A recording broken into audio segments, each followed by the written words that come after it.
বহু বছৰ মূৰত লাভৰ মুখ দেখিলে আসাম ফাইনেন্সিয়েল কৰ্পোৰেচনে কৰ্পোৰেচনৰ অধ্যক্ষৰ দায়িত্ব গ্ৰহণ কৰি সংবাদমেল সম্বোধন ৰূপম গোস্বামীৰ আগন্তুক দিনত নতুন নীতিৰে আগবাঢ়িব আসাম ফাইনেন্সিয়েল কৰ্পোৰেচন।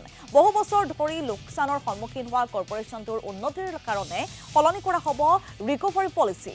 যোৱা বিত্তীয় বৰ্ষত নিগমটোৱে প্ৰায় 1 কোটি টকা লাভৰ সন্মুখীন হৈছে।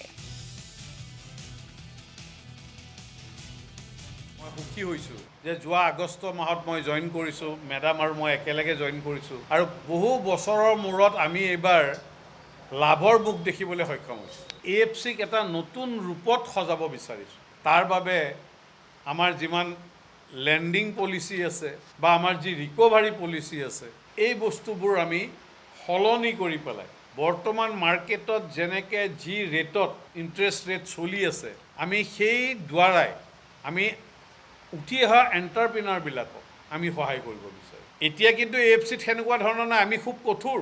আমি অহাৰ পিছত আমি বহুকেইটাৰ যিসকলে ডিফল্টাৰ হৈছে, যিবিলাক ইণ্টেনশ্যনেল ডিফল্টাৰ, তেওঁলোককো দি পেলাই আমি এতিয়া সক্ষম হৈছোঁ এইখিনি ৰিকভাৰী কৰিবলৈ।